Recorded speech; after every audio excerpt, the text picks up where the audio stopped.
Next, a report on one of the nation's most controversial environmental laws, the Superfund Program that was supposed to clean up thousands of waste dumps around the country.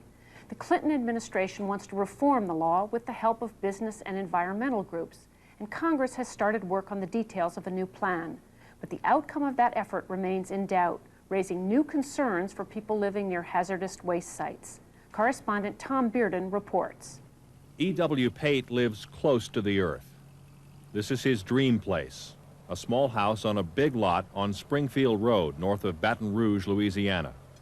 An avid sportsman, he moved here in 1968 because it's close to Devil's Swamp, where he has hunted and fished most of his life. It used to be a beautiful place. Really, it was, I would say it was like going through some kind of zoo or something. You know, Devil's Swamp had all kind of wildlife in it. Pate says things started to change back in 1969 when the wall of a pit containing chemical waste on the edge of the swamp collapsed. Enormous quantities of extremely toxic waste surged into the wetland. Over the years, more waste slowly leached out through the soil, and sometimes nearby Bayou Baton Rouge would flood the site, washing out still more contamination. Occasionally, the waste lagoons would catch fire. Then several years ago, Pate began noticing the deer he shot had strange growths on their livers. So did some of the fish he caught in the swamp. And you won't eat the fish anymore? No, sir. Why not? I'm afraid, I guess, like, you know, when you see this type of stuff, you know, would you eat it? Has it affected you and your family's health? I can't say that either. You know, how do you prove something like that? How could you say that, you know? Are you suspicious, though? Oh, yeah. Oh, yeah, I'm definitely suspicious. Nearly everybody in the neighborhood is suspicious. Springfield Road is surrounded by 2 old chemical waste dumps as well as several chemical plants. Pate's next-door neighbor, college professor Florence Robinson, says most of the 9 families who live on Springfield Road have health problems.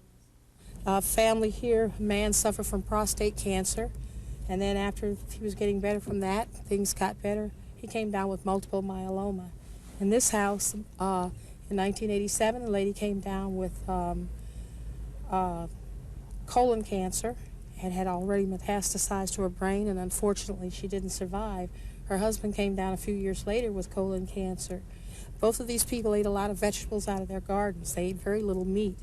In this house, there have been no cancer so far, thank God, but there's a young girl there who suffers from rashes, and the family suffers from sinus problems. And in this last house here, there is a brother and a sister came down in the same year with cancer. She had breast cancer, he had skin cancer. Pate himself was diagnosed with bladder cancer a few months ago. Both Pate and Robinson are careful not to claim a direct cause and effect between the illnesses and the dumps because no link has been scientifically proven.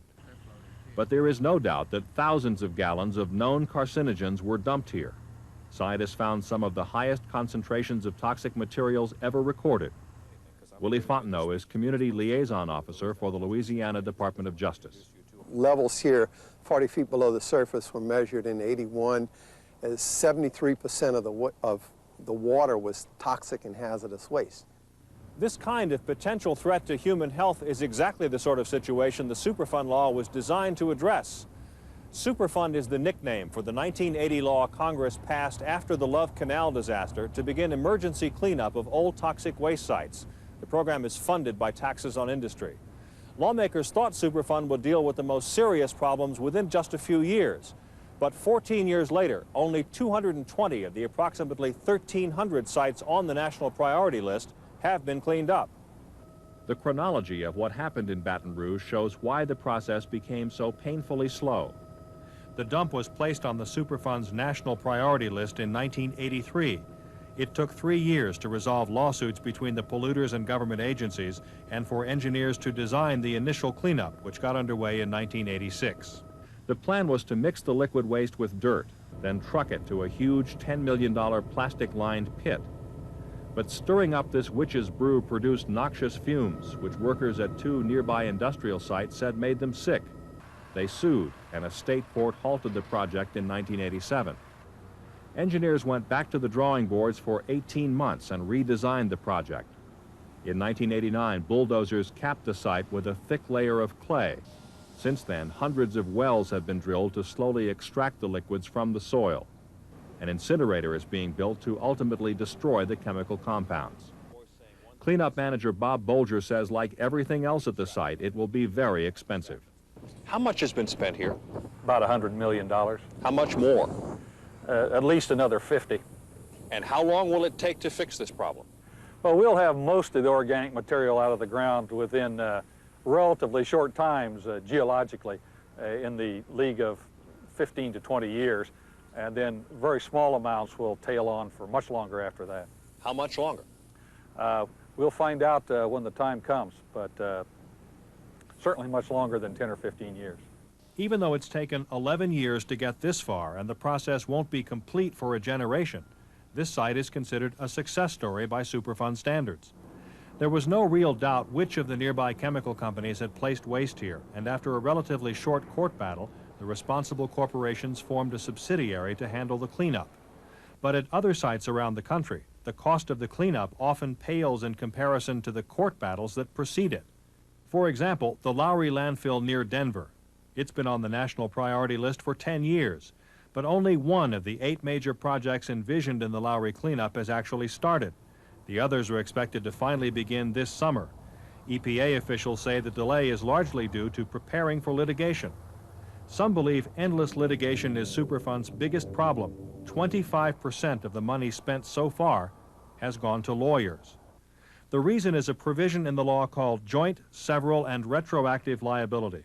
The provision means that after a dump is placed on the Superfund list, the EPA searches for what the law calls potentially responsible parties, anyone who contributed anything to that site. Once identified, everyone involved, or one company, or even an individual, can be required to pay for the entire cleanup. And it doesn't matter if what they did was legal at the time. The liability is retroactive. Dr. Sean Mooney at the Insurance Institute says the law usually sets off a flurry of litigation. They will go to their own insurance policies and their own insurance companies and see if they can get coverage, and frequently that ends up in a court fight, a litigious battle. In addition to that, they will go to other parties. If they were only responsible for 10%, they will try to find the 90%, and they will sue them to bring them into this case. Those other parties will go to their insurance companies. And then insurance companies also have something called reinsurance, which is insurance for insurance companies. So they will bring in litigation with their reinsurers as well. So it gets very litigious. Mooney says the law has been particularly expensive for insurance companies, which have paid out $1.4 billion, 90% of which has gone to lawyers. At the Lowry landfill, the lawsuit started with polluters and ended with insurers. The EPA named 198 potentially responsible parties, including federal and state agencies, municipalities, and companies. The city and county of Denver and 2 disposal companies then became the lead parties. They sued the 37 companies that had dumped the most waste. In turn, nearly half of those companies then sued their insurance companies or negotiated with them for compensation. John Johnstone is CEO of the Olin Chemical Company. He thinks the law has created a legal nightmare. The joint and several aspect of it has created enormous litigation because EPA under the law just needs to find one person in a site and you're joint and severally liable. And therefore, once the deep pocket is found, it's not really necessarily in EPA or anybody else's best interest from a government standpoint to find more of the people's. Johnstone was a member of the National Commission on Superfund, a group of 26 industrial, environmental, and civic leaders convened by the Vermont Law School and the Keystone Center. Florence Robinson was also a member. Last December, the Commission released a draft report after spending a year studying potential solutions to the law's problems. The Commission proposed to reduce lawsuits by having a judge decide who is responsible for what percentage of the problem and apportion cleanup costs accordingly. The Clinton administration has endorsed a similar proposal that uses a mutually approved expert instead, Environmental Protection Agency Administrator Carol Browner. What we're proposing in changing the law is that joint and several be retained for recalcitrant parties. If you come into the room, if you sit down at the table with everyone else associated with a cleanup, we'll divide up responsibility and get about the business of cleaning up that site. But if you're not willing to come in and deal with the other people, then you will be liable not only for your share, but for others, potentially. But environmentalists say joint and several liability is the big stick that deters industry from creating new dump sites today. The Environmental Defense Fund's Fred Krupp, also a Superfund Commission member, believes some companies are pursuing a hidden agenda when discussing Superfund liability reform. I think there's too many voices now within industry who greedily think that this is an opportunity to escape the liability of their past deeds. Krupp doesn't want to jeopardize what he considers the cornerstone principle of Superfund: the polluter pays. But Johnstone says much of the dumping done historically was done perfectly legally.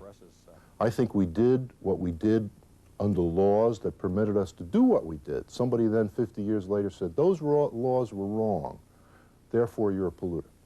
So the polluter pays issue, I think, doesn't hold water. That argument ignores the fact that under common law, even if one had a permit for this or that, one could be held liable for creating a toxic nuisance. I have no patience for the idea that Superfund in some way reached back into the past and changed the rules. Mooney believes a better solution would be a liability fund into which insurance companies would contribute $8 billion over the next 10 years, which would be a bargain compared to the hit the industry now faces. The administration has a similar proposal. The initial fund talked about $3 billion up to $3 billion. We've gone up to $8 billion. However, we didn't like the initial proposal because it would still allow for a lot of litigation. And so the current proposal that the industry or many of the companies are putting on the table has some penalties for not using the fund. But the fund concept is still quite vague. No one knows just which insurance companies would participate. The Commission also wants to address some sites that never made the priority list, even though they may threaten public health. A 1992 study by the National Law Journal found that toxic waste sites in minority communities took 20% longer to get on the national priority list, and that polluters of those areas have paid smaller fines. The study also found that white communities generally get faster action in getting problems corrected. Both the Commission and the administration want to re-examine the national priority list in that light, a concept that's come to be called environmental justice. One example cited is the Altgeld Garden public housing project in Chicago, which is surrounded by old chemical waste dumps. Individually, none of them meet Superfund criteria for inclusion on the national priority list. But activists say they ought to be considered collectively because they collectively impact the people who live here. Assistant EPA Administrator Elliot Laws believes addressing environmental justice would give the agency the chance to move sites like Altgeld up on the priority list. So what we're going to be able to do is to look at some of these other means of exposure from hazardous and other toxic chemicals and prioritize. This community, which happens to be an environmental justice community, might go first simply because it is being bombarded with a higher number of toxics and hazardous waste. So we might move it up the chain in front of somebody else. But as Pate and Robinson know, getting named as a Superfund site doesn't guarantee a quick solution. And they're worried that even after the dump cleanup is completed, the contamination already in the swamp will persist, continuing to threaten human health. The Louisiana Departments of Health and Environmental Quality issued a health advisory last July, warning residents not to eat more than 2 meals of fish taken from the area per month. Despite that warning, commercial fishermen are still fishing there, still selling the fish to markets and restaurants. The Environmental Protection Agency wrote to the Food and Drug Administration late last year saying that more than 500 pounds of crawfish, which are consumed widely in Louisiana, and other fish were being harvested out of a contaminated area in this swamp every day. So 500 pounds of fish and being sold commercially. And they weren't sure if it was being sold in Louisiana or some other state. But being consumed. But being consumed, definitely. And people in the neighborhood up here think that it's a much larger amount than 500 pounds is being harvested. Ultimately, Florence Robinson thinks there's only one real solution for the people on Springfield Road. It would seem to me then that we should be relocated out of here. It seems to me rather strange that the government can spend billions of dollars helping people rebuild their homes in floodplains and billions of dollars helping people rebuild their houses on cliff sides. Well, I think they need to declare toxic communities a national disaster and help citizens such as the ones here on Springfield Road to get out to places where they can maybe begin to look forward to having a reasonably healthy life. But relocation on such a vast scale is not part of either the Commission's or the administration's proposals. A clock is ticking for the Superfund law. If Congress doesn't reauthorize it before the end of the year, the EPA will begin winding down hundreds of projects that even now are years behind schedule.